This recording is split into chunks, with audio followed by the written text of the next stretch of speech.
Welcome to the HR Empowerment Podcast, where we will uncover strategies and new insights from HR professionals who discuss up-to-date regulations, best practices, and the most pressing topics like diversity and equity, leadership, dealing with difficult situations, and much more that affect your bottom line and business. Thanks for joining us. Hey everybody, Wendy Sellers here, the HR lady. We are here today to talk about peer support training for mental health.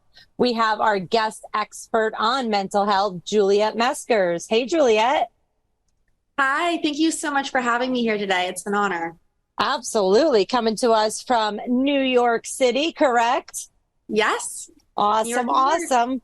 We are kind of spread out all over the country. I'm in Florida. You and my co-host, JC, are both from New York, upstate, and then the city. Hey, JC. Hey, it's a pleasure to be here. How you doing today?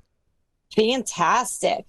Let's just jump right in. 1 in 5 Americans experience a mental health condition each year.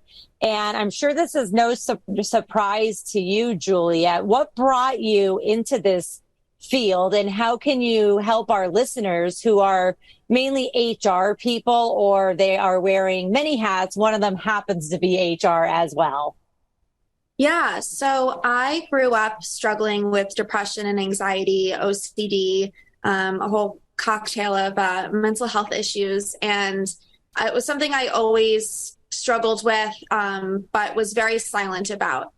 And when I got to college, we had a very bad suicide issue at the University of Delaware. And I was, after a couple kids took their own lives, a group of us came together and started a mental health organization on campus. And so I got super involved in the space and was doing awareness efforts and throwing music festivals with suicide prevention intentions. And around that time, I ended up losing a close friend of mine to suicide. Oh, my goodness.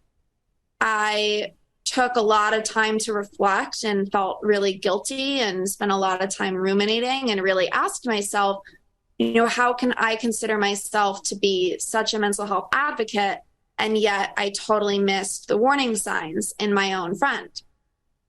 And what I realized is that I was never formally educated on how to recognize the warning signs of someone who was suicidal, or how to recognize the warning signs of someone who was struggling with mental health in general. We're talking in this organization and through these awareness efforts about the fact that mental health exists, but we didn't talk about what that actually meant and how to look out for it. So I decided to team up with my co-founder, and we decided to go to the National Council of Behavioral Health and get our certifications in teaching mental health intervention, suicide prevention, and mental health first aid. And we were teaching that program, Mental Health First Aid, for about 6 months, which was an 8-hour in-person training before the pandemic hit. And that was the most highly utilized mental health training course in the world before we started ours. And we saw that there were a lot of issues with it. It was very difficult to implement into businesses. It was very difficult for HR representatives to find 8 hours in a day for them to go through the training, or for their staff to go through the training, and managers. And it was super outdated. It was super gendered. When we were talking about statistics, we're talking male versus female. We're not being inclusive of the LGBTQI plus community, or how different races are disproportionately affected by mental illness. So we said, it's time for us to create something more updated and easier to implement into organizations. And so we teamed up with a group of psychologists and psychiatrists, and we created a course called Mental Health Intervention Training. And Mental Health Intervention Training is an 1.5-hour long course, and it teaches individuals how to help and support their peers, their coworkers, their loved ones who are going through mental health issues. And that ranges from noticing the warning signs in someone who's struggling, initiating a conversation and guiding them to forms of treatment and support, to just having a normal conversation with someone who opens up about the fact that they're struggling with anxiety or depression. So covers a wide range of topics.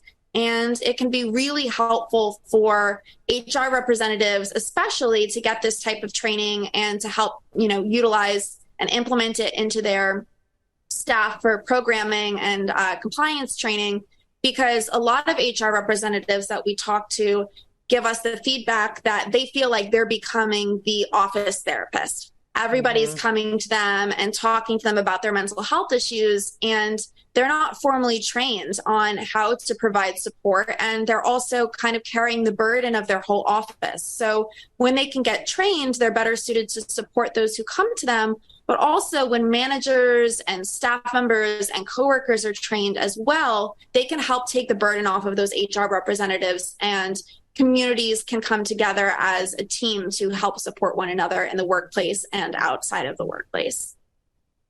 Wow, my jaw is just kind of hanging open right now, and rarely am I left speechless. And this is just amazing. Thank you for being the voice and taking the time to do this. From an HR consultant who I'm not in an office and I don't have staff, but when I was HR, you are right. It's we're expected to be everything, and you can't be everything. So peer support is so, so important. There's a huge stigma and lack of awareness of the barriers to seeking help for mental health issues everywhere, not just in the workplace. So this peer support is truly vital for mental health. So thank you for going above and beyond. We need this just like we need CPR training, right? Absolutely. Yeah, we always draw that parallel between CPR training and mental health intervention training. And the way that our course operates is that we're not teaching people how to treat. We're not teaching people how to diagnose. We're simply teaching them how to recognize signs and symptoms in someone who's struggling, and to provide peer support until they can connect that person to a professional. So in the same way that if someone goes into cardiac arrest, someone who's trained in CPR is going to provide CPR until the ambulance arrives. That's what we're teaching our participants to be, is that initial active bystander in a crisis, and then connect to further treatment, which we'll go through during the course. Fantastic. Not being afraid to make a mistake, too. Just kind of the way that you laid that out there. You're not telling them exactly what they need to do to fix the problem, but how to press forward. There was a book that I read, just a small quote from this gentleman, this doctor. It states, "Something I know about seemingly confident people, and especially people who work at large companies, is that often they're more afraid of making a mistake than they are of wanting to do something right." And that's Dr. Mark Goulston from the book Just Listen. Great guy right there. Some good advice. And it's all about cracking that code and getting through to the people and maybe not pushing them to that point, right? I mean, yes, Wendy, I'm sorry. Go ahead. That's all right. No, I think you're right on it, but I want to wrap up episode 1 here so we can leave more. And we have a lot more information and facts and advice for our listeners coming up in episode 2. So we can, including myself, walk away understanding mental health a little bit more. We will be right back. Thank you for joining the HR Empowerment Podcast, brought to you by Aurora Training Advantage. We hope you've gained new insight and strategies to navigate the HR profession. We look forward to you joining us again on the HR Empowerment Podcast.